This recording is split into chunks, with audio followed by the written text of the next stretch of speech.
یار بیوی کیا کر رہی ہو؟ شوہر ہو تمہارا، زیادہ نہیں تو تھوڑی تو عزت دو مجھے۔ نوراز نے نیچے گرے کراتے ہوئے کہا تھا، جس پر شہزاد نے اسے نخوت سے دیکھا تھا۔ اب یہ اور کس اس کے ڈرامے بالکل ختم ہونے والے نہیں تھے، یہ تو وہ اچھی طرح جان گئی تھی۔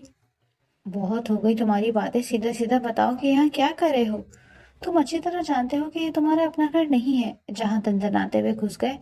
یہ اپنی من مرضی کرو، یہ یاور سلطان اور کبیر سلطان کا گھر ہے، اچھے سے واقف ہو تم۔ پھر اس طرح رات کے اندھیرے میں یوں میرے کمرے میں آنے کا مطلب؟ وہ اپنے لہجے کو حد درجہ کرخت بناتے ہوئے بولی تھی، جس پر نبراس زمین پر سر رکھے چھت کو گھورنے لگا اور گہری سانس بھرتے ہوئے بولا، اول تو میں اچھی طرح جانتا ہوں کہ یہ کس کا گھر ہے، اور دوسری بات تم میری بیوی ہو جس کے کمرے میں آنے کے لیے مجھے کسی کی اجازت کی ضرورت نہیں، اور ہاں تیسری بات، اب اپنی بیوی کے پاس آنے سے مجھے کوئی طاقت نہیں روک سکتی۔ ظاہر سی بات ہے، تم سے محبت کرتا ہوں تو میں تنہا تو چھوڑ نہیں سکتا، چاہے پھر وہ تمہارا چمچہ تمہاری چمچی گری ہی کیوں نہ کرتا ہو۔ ڈرتا نہیں ہوں اس سے؟ وہ کونی کے بل اونچا ہوتے ہوئے اس کو دیکھ کر تیکھے لہجے میں بولا تھا، جس پر شہزاد اپنا سر پیٹ کر رہ گئی تھی۔ وہ کیا کہہ رہی تھی؟ آگے سے وہ کیا جواب دے رہا تھا؟ آگے سے باتوں کو گول مٹول کر کر وہ تو کوئی نبراس سے سیکھے۔ تم اچھی طرح جانتے ہو میں کیا کہنے کی کوشش کر رہی ہوں، بات کو گھماؤ مت۔ وہ غصے سے بولی تو وہ ایک جھٹکے سے چھلانگ لگاتا ہوا بیڈ پر اس کے قریب آیا تھا اور اس کو دیکھنے لگا گہری نظروں سے، جس پر شہزاد کچھ ہچکچائی تھی اور نظریں دوسری طرف موڑ لی۔ اس کی یوں نظر چرانے پر نبراس کے دل نے ایک بیٹ مس کی تھی۔ غصہ شدید تھا مگر نفرت نہیں تھی، یہ بات وہ اچھی طرح جان گیا تھا۔ تم جانتی ہو میں بات گھما رہا ہوں تو تم بات سیدھی سیدھی کیوں نہیں کرتی؟ معاف کیوں نہیں کر دیتی مجھے؟ پاس کیوں نہیں آ جاتی میرے؟ مجھے تنہا کر کے کیوں چلی آئی ہو یہاں؟ وہ اسے پوچھ بیٹھا تھا، لہجے میں کرب تھا، رنجیدگی تھی، جس پر شہزاد نے بے ساختہ اس کی آنکھوں میں کرب دیکھا، جہاں ہر جذبات عیاں تھے۔ مگر شہزاد، اب وہ شہزاد رہی ہی کہاں تھی؟ میں نے پہلے بھی کہا تھا، اب بھی کہہ رہی ہوں نبراس کہ اب میرے پر ان باتوں کا کوئی اثر نہیں ہوتا۔ تم اپنا اور میرا دونوں کا وقت ضائع کر رہے ہو، کیونکہ اب میں پہلے جیسی نہیں رہی، جو کسی پر بھی یقین کر لیا کرتی تھی، تمہاری محبت کو سچ سمجھ لیتی تھی، اور بدلے میں مجھے کیا ملتا؟ صرف دل دکھانے والی تمہاری نظریں، تمہارا اسٹنٹ نہ لینا، اور دیا ہی کیا ہے تم نے مجھے؟ میں نے تمہارے لیے کب کب نہیں ساتھ دیا، اور تم نے مجھے اس وقت میں تنہا کر دیا جب مجھے تمہاری سب سے زیادہ ضرورت تھی۔ اس سے زیادہ میں اور کچھ نہیں کہنا چاہوں گی۔ وہ جھٹکے سے بیڈ سے اتر گئی تھی، جس پر نبراس نے اس کی کلائی تھامنے کی کوشش کی تھی، مگر وہ جھٹک گئی۔ میں جانتا ہوں تم آج بھی مجھ سے محبت کرتی ہو، اور شدید محبت کرتی ہو۔ اگر مجھ سے محبت نہ کرتی ہوتی تو اب تک مجھ سے ہر رشتہ قائم ختم کر دیا ہوتا تم نے، اور یہ اس بات کا ثبوت ہے کہ تم اب بھی مجھ سے محبت میں گرفتار ہو۔ وہ اس کی آنکھوں میں آنکھیں ڈالتے ہوئے اس کے سامنے کھڑا ہوتا ہوا سینے پر ہاتھ باندھتے ہوئے بولا تھا، جس پر شہزاد طنزیہ انداز میں اس کو اوپر سے نیچے تک دیکھ کر مسکرائی تھی۔ بندہ خوش فہمی پال لے، مگر نبراس صاحب آپ کی طرح غلط فہمی نہ پالے۔ آپ سے رشتہ آپ کو کیا لگا؟ میں نے صرف آپ کی محبت میں رکھا ہوا ہے اب تک؟ نہیں، آپ غلط سمجھ رہے ہیں، میں نے اپنی عزت بچانے کے لیے اس رشتے کو ابھی تک قائم کیا ہوا ہے، ورنہ مجھے طلاق کا دھبا کتنا ناپسند ہے اس سے آپ بھی اچھی طرح واقف ہیں۔ اس کی باتیں نبراس کے دل کو آری سے چیر رہی تھی۔ اس کا دل لہو لہان ہو رہا تھا، مگر شہزاد کو جیسے رتی برابر بھی فرق نہیں پہنچ رہا تھا۔ ایسا اس کی آنکھوں سے واضح ہو رہا تھا، مگر کیا سچ میں ایسا تھا؟ تو ٹھیک ہے، پھر ادھر دیکھو اور میری آنکھوں میں آنکھیں ڈال کر کہو تم مجھ سے شدید نفرت کرتی ہو، میری شکل تک نہیں دیکھنا چاہتی؟ وہ جیسے اس کا ضبط آزمانا چاہتا تھا۔ شہزاد نے اس کی آنکھوں میں بے تاثر نگاہیں ڈال کر یک ٹک دیکھتے ہوئے کسی مکینی انداز کی طرح دہرا دی، اس کی باتیں، مجھے تم سے نفرت ہے، تمہاری شکل بھی دیکھنا نہیں چاہتی، اور میرے دل میں تمہارے لیے کوئی احساس نہیں جیسے پہلے ہوا کرتا تھا۔ وہ اچھی طرح جانتی تھی کہ اس کی باتیں نبراس کو زندہ زمین میں گاڑ رہی ہیں، مگر وہ بھی کیا کرتی؟ جب تک وہ اس کو سچ بتانے کا ارادہ نہ رکھتا تھا، تب تک شہزاد بھی اس کو اسی طرح تکلیفیں دینا چاہتی تھی جسے وہ اس کو دیتا آیا تھا۔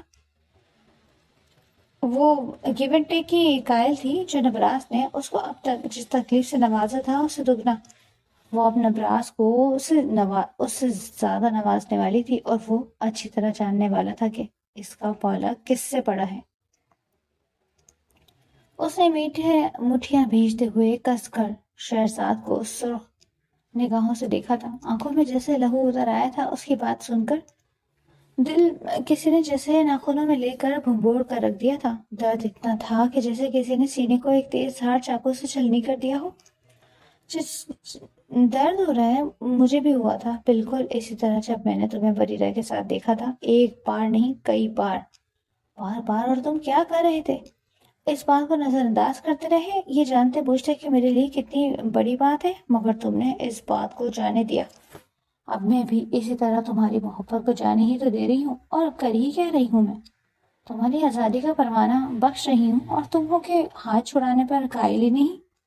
شہزاد جیسے اس کے دل کے تابوت میں آخری کیل ٹھونک رہی تھی، جس پر وہ بس بے جان ہوتے ہیں، اس کو دیکھ رہا تھا۔ کہنے سننے کے لیے اور کچھ باقی نہ بچا تھا۔ قدم آہستہ آہستہ پیچھے کی طرف اٹھنے لگے تھے، اور پھر وہ کھڑکی سے چھلانگ لگا گیا تھا، بغیر پیچھے مڑے، بغیر دیکھے، اور نازلی اس کو جاتے دیکھ شکستہ ٹوٹے بدن کے ساتھ بیڈ پر ڈھیسی گئی، کیونکہ وہ جانتی تھی کہ اس نے کس دل سے، کس صبر سے نبراس سے یہ باتیں کی ہیں۔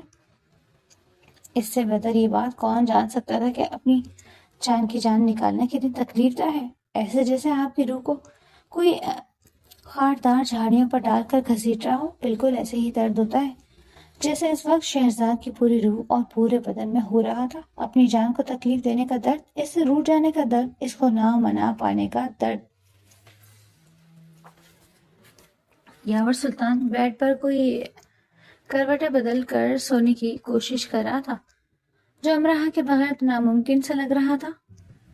جیسے ہی امراہ اپنا نائٹ ڈریس چینج کر کے آئی، اس نے زرق نگاہوں سے کشادہ بیٹھ اور اس پر بے چینی سے کروٹیں بدلتے یاور کو دیکھا تھا، اور گہرا سانس بھرتے بیڈ کے کنارے پر ٹک کر بیٹھی۔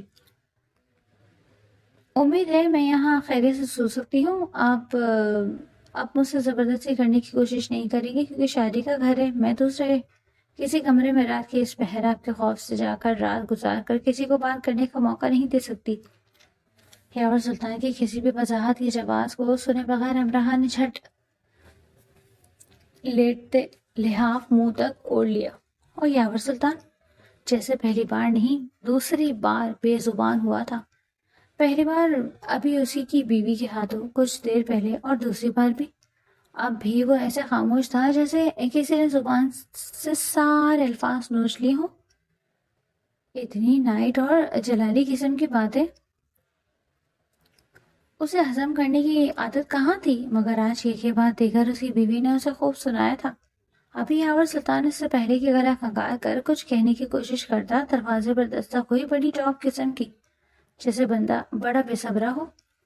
اس نے دروازے کو یوں گھورا جیسے بند دروازے کے باہر ہی اس شخص کو گولی سے اڑانے کا ارادہ رکھتا ہو، کیونکہ اسے اس پہر رات کے ہمراہ اور اپنے درمیان کسی تیسرے کی مداخلت پسند نہ آئی ہو۔ دروازہ مسلسل بجتا جا رہا تھا، مگر امراہ اٹھنے کی ذرا بھی زحمت نہ کی۔ اسے اٹھتے نہ دیکھ خون کے گھونٹ بھرتے خود ہی نہ چار یاور سلطان اٹھا اور دروازہ کھولا، جہاں کبیر سلطان فارس کو پاؤں میں اٹھائے اسے دانت نکالتے دیکھ رہا تھا۔ کیا اب منہ دیکھتے رہو گے یا اندر بھی آنے دو گے؟ کبیر اسے دروازے کا راستہ ہاتھ سے روکے دیکھ دانت کچکچاتے ہوئے بولا تھا، جس پر یاور سلطان نے سنا قوت سے دیکھا جیسے کہہ رہا ہو پھٹ لے یہاں سے۔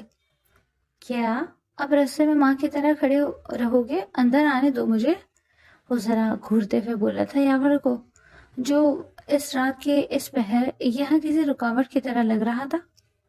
وجہ کیا تمہیں نہیں پتا بھیا کہ اس وقت لوگ سوتے ہیں؟ تو پھر کیوں اپنا کمرہ چھوڑ میرے کمرے میں ڈیرا ڈالنے آ گئے ہو؟ بیوی نے نکال دیا ہے، وہ اسے دیکھتا کڑ کر بولا، جس پر کبیر کا منہ دیکھنے والا تھا۔ یو او ہیرو، آپ کو پتا ہے نا رات کا وقت میاں بیوی کے رومانس کا ہوتا ہے، پھر کیوں کباب میں ہڈی بن رہے ہو بھائی؟ وہ کبیر کی بات نظر انداز کر کے اسے اوپر سے نیچے تک دیکھتے کندھے جانے کا اشارہ کرتے بولا، جیسے کہہ رہا ہوں اب یہاں سے جانے کا کیا لوگے؟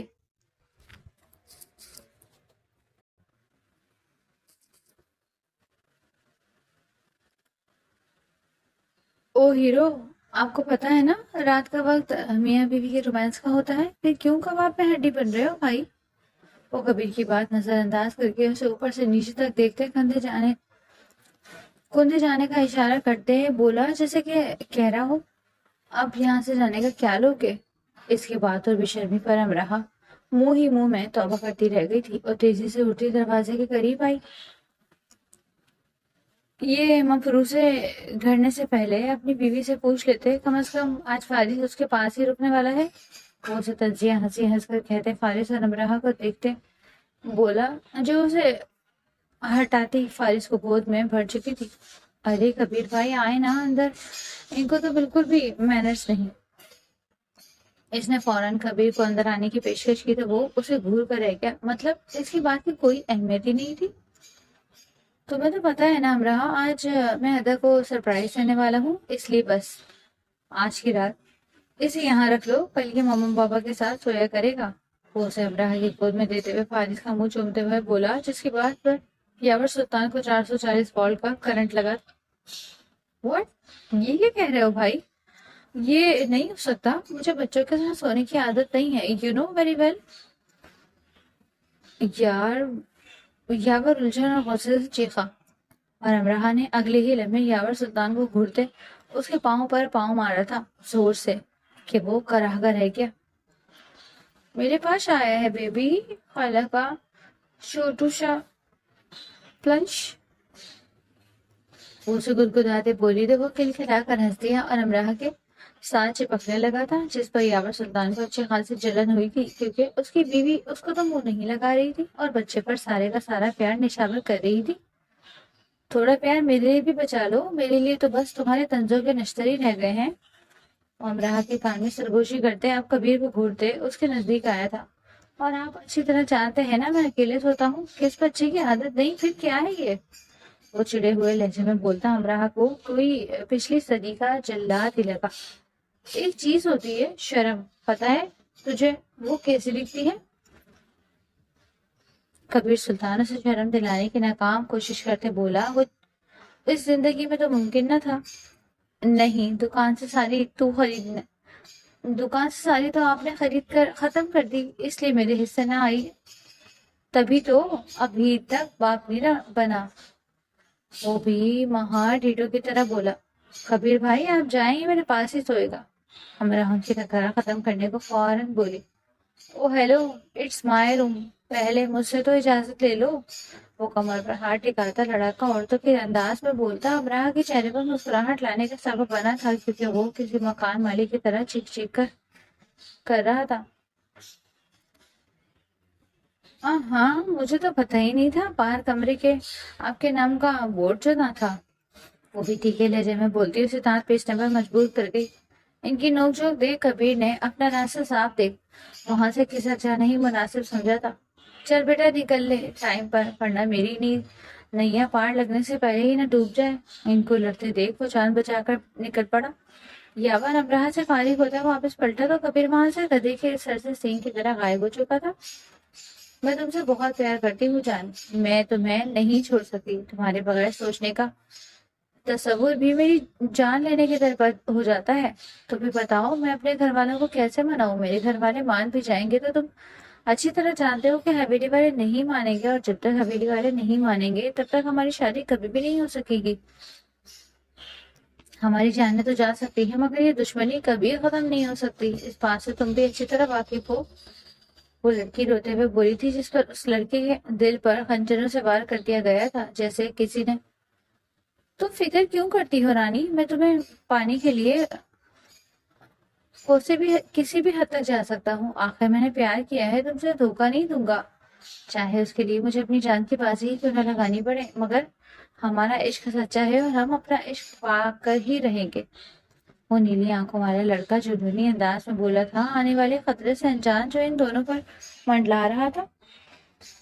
پر حویلی والے، ان کا کیا؟ اس لڑکی کی آواز میں اندیشہ اور خوف بول رہے تھے، جیسے وہ لڑکی اچھی طرح جانتی ہو کہ ان دونوں کی قبریں تو بن سکتی ہے ایک ساتھ مگر ان دونوں کا مستقبل ایک ساتھ نہیں بن سکتا۔ میں نے کہا نہیں میرا وعدہ۔ ابھی وہ اس سے بات کر ہی رہا تھا کہ ایک ساتھ دو فائر ہوئے تھے، ٹھا ٹھا، اور اس کھیت میں سناٹا چھا گیا۔ پرندے ایک دم خوف و ہراس سے اڑ کر وہاں سے چلے گئے تھے، جبکہ اس کھیت میں اب موت کا سا سناٹا تھا، جہاں دو لاشیں بچھی پڑی تھی، ایک لڑکا اور ایک لڑکی کی، جو ایک دوسرے کے عاشق پر محبوب تھے، ایک دوسرے کے ساتھ جینے مرنے کی قسمیں کھانے والے، آج ایک ساتھ زمین پر مردہ حالت میں تھے۔ تم دونوں کو کیا لگا معراج راجپوت کے ہوتے ہوئے؟ تم دونوں آنکھ مٹکا لڑا سکتے ہو؟ ایسا نہیں ہو سکتا، کیونکہ میرے علاقے میں کوئی عاشق یا معشوق پر بھی نہیں مار سکتا، اور کسی کی عاشقی دیکھنے سے پہلے اس کو زندہ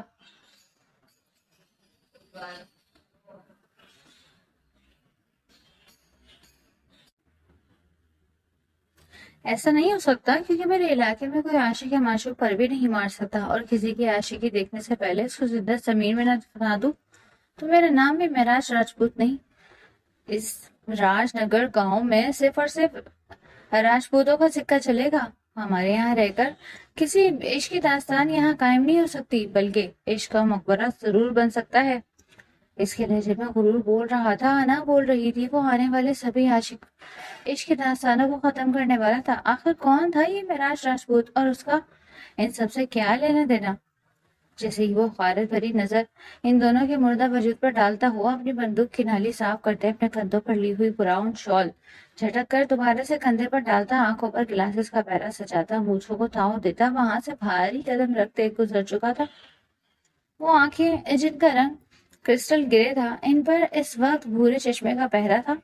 ایک تن سے کٹے گئے بال ہوا کی دوش پر لہرا رہے تھے، گورا رنگ سورج کی روشنی میں چمک رہا تھا، مگر یہ آخر حد تک جان لیوا خوبصورت دکھنے والا نوجوان در حقیقت ایک درندہ تھا، انسان کی کھال میں چھپا بھیڑیا، جس کی خوراک دوسروں کی خوشیاں اور ان کا پیار تھا۔ کیا یہ عشق کی داستان ختم کرنے والا نوجوان کبھی خود بھی محبت کا شکار ہو پائے گا؟ اس کو جاتے دیکھ دو نیلی آنکھوں نے قہر بھری نگاہوں سے اسے دیکھا، جیسے اس کو زندہ جلا دینا چاہتا ہو، مگر یہ سب ابھی اس کے اختیار میں نہ تھا۔ اس کے سینے سے لگا نازک مرمری وجود کپکپا رہا تھا، بلکہ بلک رہا تھا، مگر اس نے سخت تیز سے اس لڑکی کے ہونٹوں پر اپنی ہتھیلی جما رکھی تھی، جس سے اس کی ذرا سی بھی آواز اس درندے نوجوان تک پہنچ نہیں پائی۔ تبھی وہ دونوں بچ چکے تھے، مگر ان جیسا ہی دو ہنسوں کا جوڑا خون میں لت پت کچھ دور ان سے پڑا اپنے عشق پر ماتم کنا تھا۔ اس لڑکی کا وجود پوری طرح ہچکورے کھا رہا تھا، خوف اس کی رگ رگ میں سرایت کر چکا تھا، اور وہ نوجوان اس کو دلاسا دینے کے علاوہ کچھ کر بھی نہ سکتا تھا۔ اگر آج اسی شخص کی نظر ان دونوں پر پڑ جاتی تو یقیناً آج ان دو ہنسوں کے جوڑوں کی جگہ وہ دونوں ہوتے، اور ان کی عشق کی داستان بھی یوں مقبرے کی صورت یہیں کھیت میں بن گئی ہوتی۔ مگر اللہ نے ان دونوں کو زندہ رکھنا تھا، مگر کس مقصد کے تحت اور کب تک؟ نازلی رات کی سوئی صبح 11 بجے اٹھی تھی۔ صبح اٹھتے ہی اسے تھکن کا احساس ہوا تھا۔ رات کے واقعے کے بعد وہ کافی دیر تک جاگتی رہی، اور پھر کب اس کی آنکھ لگ گئی اس کو پتہ ہی نہ چلا۔ اب جب وہ اٹھی تو اس کا سر شدید درد سے پھٹ رہا تھا۔ کافی کی شدید طلب تھی، جسے وہ نیچے جا کر پینے کا سوچتے پہلے واش روم میں فریش ہونے چلی گئی۔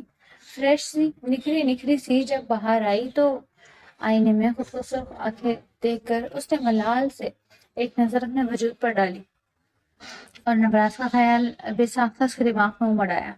یہ وہ خیال تھا جو نہ چاہنے کے باوجود بھی اس کے وجود کو سر تا پیر گھیرے رکھتا۔ آخر اس کا خیال کیسے نہ آتا؟ وہ اس کے عشق میں گرفتار تھی، اس کے ہر ایک رنگ ڈھنگ چال چلن اور وجود کے ہر ایک حصے سے عشق کرتی تھی۔ پھر ایسا کیسے ممکن تھا کہ وہ اس سے نفرت کر لیتی؟ ایسا اس زندگی میں تو ممکن نہ تھا۔ یہ شہزاد خود بھی جانتی تھی، اور ایک تعصب بھری مسکراہٹ اس کے چہرے پر چھلک گئی۔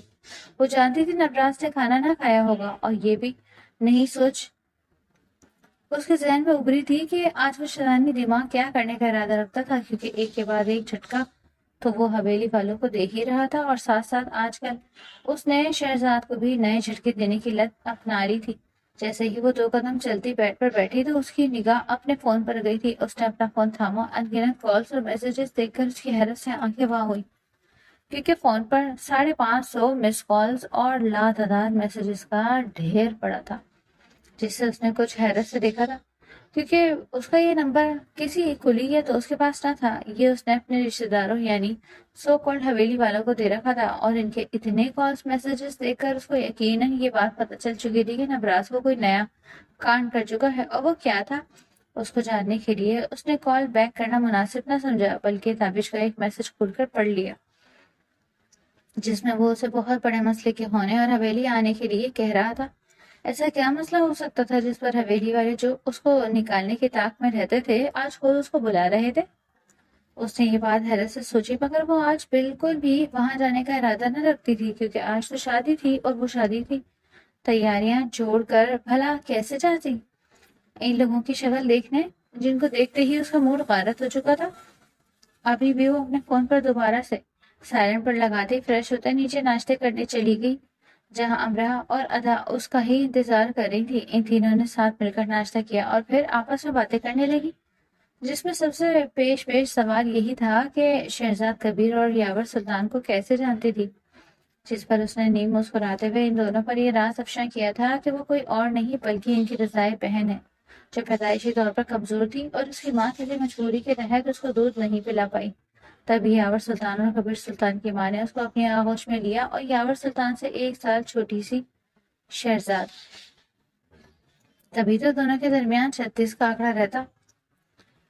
ایک دوسرے کے شانہ بشانہ رہتے ہوئے بھی وہ دونوں سب کو یہی ظاہر کرتے تھے کہ وہ دونوں ایک دوسرے کے بہت بڑے حریف ہیں، مگر حقیقت سے تو ان گھر والوں کے علاوہ اور کوئی واقف نہ تھا کہ وہ تینوں بہن بھائی تھے،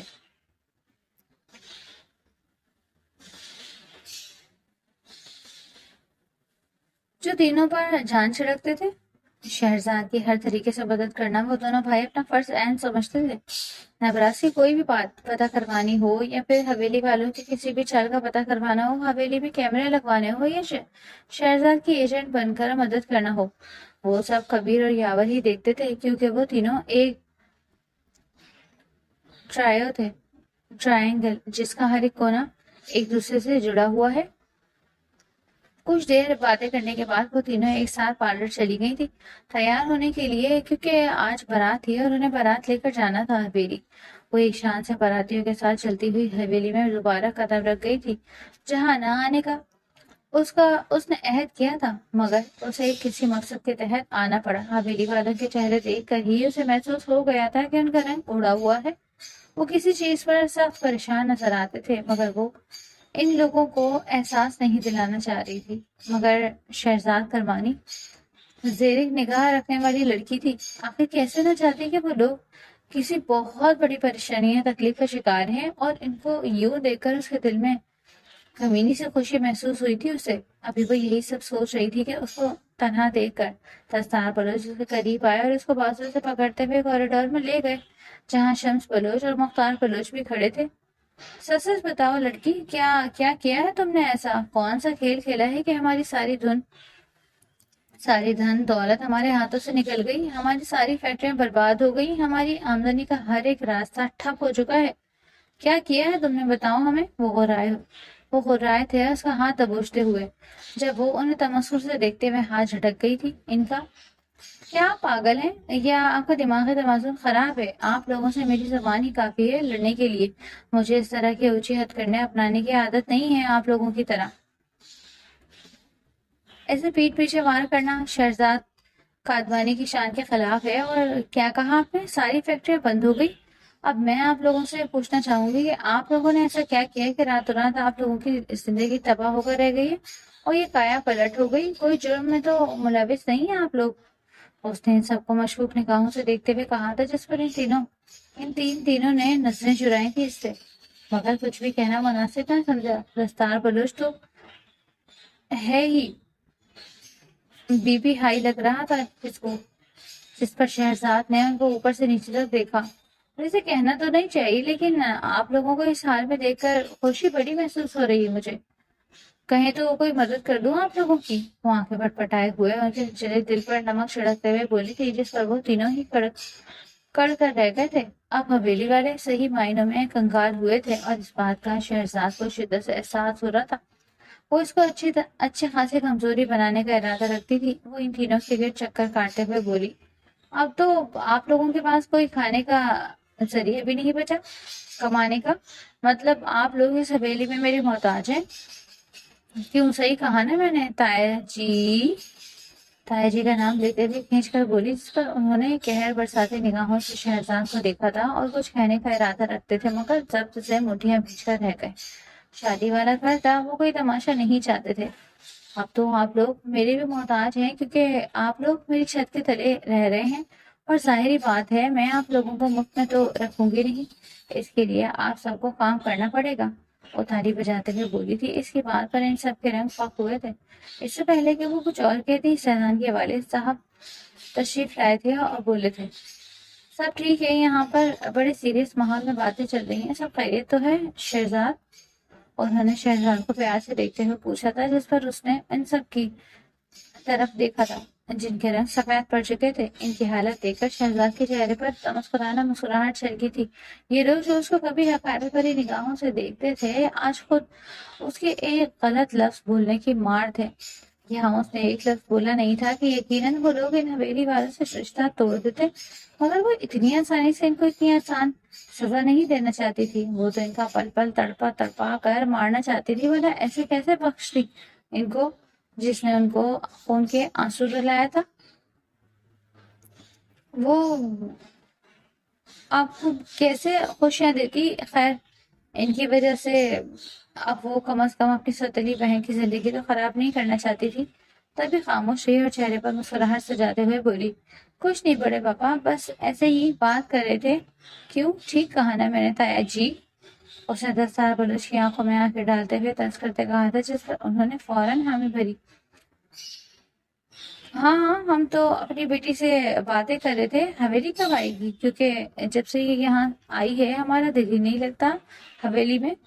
وہ جھوٹی مسکراہٹ چہرے پر سجاتے ہوئے شہزاد کے سر پر ہاتھ رکھ کر بولے، جس پر اس کو اندر ہی اندر نخوت سے اباک آنے لگے تھے۔ اب آپ لوگ باتیں کریے، میں چلتی ہوں۔ اس سے پہلے کہ وہ جاتی، دستار بلوچ نے اس کا ہاتھ پکڑتے جانے سے روکا۔ بیٹا، آج تم ہمارے ساتھ ہی گھر چلو گی، ٹھیک ہے؟ ہمیں بہت ضروری بات کرنی ہے تم سے، اور ویسے بھی ہمارا دل تو تمہارے بغیر لگتا ہی نہیں۔ وہ پیار بھرے انداز میں بولے تو شہزاد انہیں دیکھ کر رہ گئی۔ کہاں ان کی زبانی زہر اگلتے نہیں تھکتی تھی، اور کہاں اب یہ ان کے لہجے سے شیرینی ٹپکتے دیکھ شہزاد نے اپنی آنکھیں گھمائی تھی۔ کیوں نہیں، ضرور تایا جی، آخر مجھے بھی کچھ کام سر انجام دینے ہیں۔ اب ظاہری بات ہے آپ اتنی بڑی حویلی کو میں اکیلا تو چھوڑ نہیں سکتی۔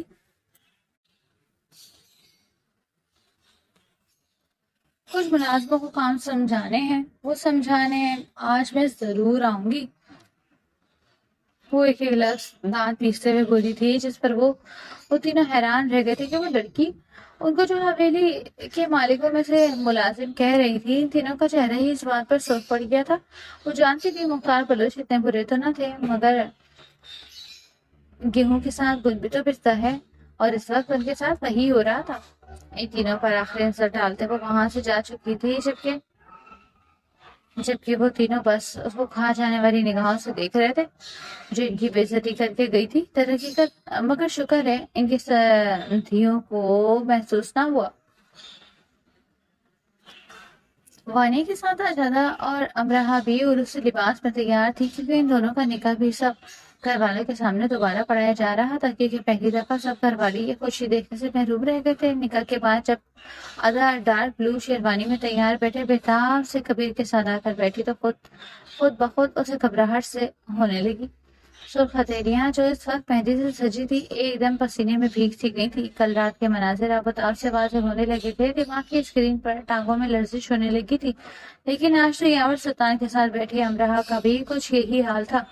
لڑائی اپنی جگہ، مگر وہ ظالم ستمگر آج وہ اس کے دل پر بجلیاں گرا رہا تھا۔ اوپر سے اس کا بار بار اسے گہری پرتپش نظروں سے دیکھنا اس کی جان پر بنا رہا۔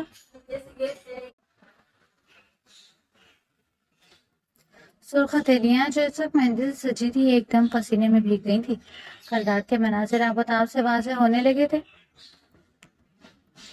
دماغ کی اسکرین پر ٹانگوں میں لرزش ہونے لگی تھی۔ لیکن آج تو یاور سلطان کے ساتھ بیٹھی امرہا کا بھی کچھ یہی حال تھا۔ لڑائی اپنی جگہ، مگر وہ ظالم ستمگر آج اس کے دل پر بجلیاں گرا رہا تھا۔ اوپر سے اس کا بار بار اسے گہری پرتپش نظروں سے دیکھنا اس کی جان پر بنا رہا تھا۔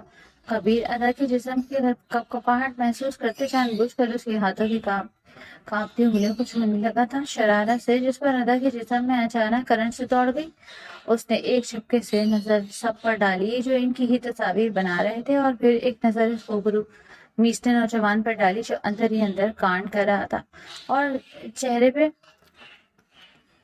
لا کر وہ بنا بیٹھا تھا، اس کی حالت کی پر وہ پرواہ کیے بغیر کبھی وہ اس کے قریب ہو کر کھنگارتا تو کبھی نظر بچا کر اسے کمر میں ہاتھ ڈال کر اپنی انگلیوں سے گستاخی کرنے لگتا، اور ادا بیچاری جس سے اور سب سہا نہ جا رہا تھا جلدی سے فوٹو شوٹ ختم ہونے کی دعا کرنے لگی۔ کبیر پاس نہ آئے مگر اس کی حرکتوں پر ادا کو خود کی سانسیں ضرور تھمتی محسوس ہو رہی تھی۔ اسے لگ رہا تھا وہ ابھی کے ابھی بے ہوش ہو جائے گی اگر کچھ دیر تک وہ باز نہ آیا تو وہ یوں ہی اس کی باہوں میں ڈھیر ہو جاتی۔ دیکھیں یہ آپ اچھا نہیں کر رہے، مجھے گھبراہٹ ہو رہی ہے، باز آ جائیں۔ ادا کی کانپتی سرگوشی نما آواز کبیر کی سماعتوں سے ٹکرائی تو وہ مسکراہٹ روکنے کے لیے لب بیچ گئی، کیونکہ اب اس کے لیے ہنسی روکنا محال تھا۔ ہونی بھی چاہیے کیونکہ تم میری غربت کا نشانہ جو بن رہی ہو، وہ آہستہ سے بولا۔ کیا مطلب؟ کیوں ہونی چاہیے گھبراہٹ؟ وہ اس کی بات کاٹتے اسے گھورنے کی ناکام کوشش کرتے بولی۔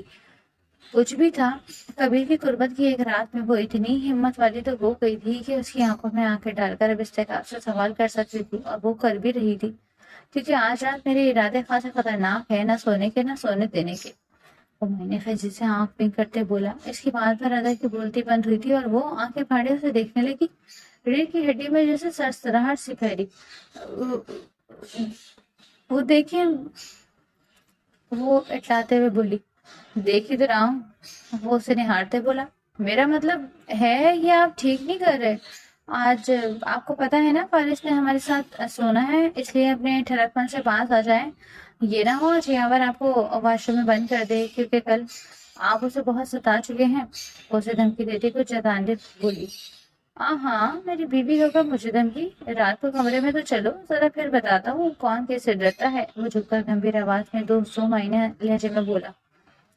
اگر آپ نے کچھ بھی پنکی کرنے کی کوشش کی تو میں نہیں آؤں گی کمرے میں، وہ گھبرا کر تھوک نکلتے نظریں چراتے بولی تو کبیر کا بے ساختہ کہکا چھوٹا۔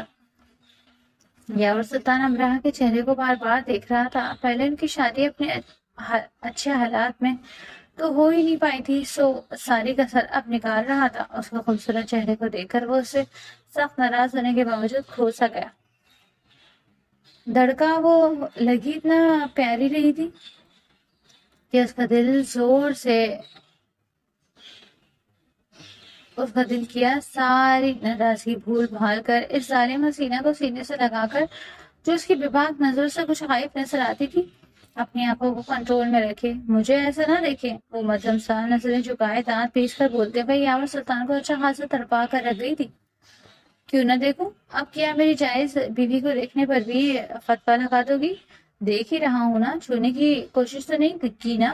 اسی جلی کٹی ادھر حقیقت معنی خیز باتوں پر اس کے لب کپکپا کر رہ گئے تھے شرم و حیا سے، جس پر یاور سلطان کی نظریں اس کے کپکپاتے ہونٹوں پر گئیں، جن سرخ لبوں کو اس نے اپنی نظروں سے چھو لیا تھا، کیونکہ اپنے لبوں سے چھونے کا موقع تھا نامحل ایسے لوگوں کی کوئی پرواہ نہیں تھی کہ سب کیا سوچتے ہیں، مگر لوگوں کی کوئی پرواہ نہیں تھی کہ لوگ کیا سوچیں گے، مگر وہ اپنے جذبات کے ٹھاٹے مارتے سمندر پر بند باندھ رہا تھا، تو بس اپنی بیوی کی ناراضگی کی وجہ سے۔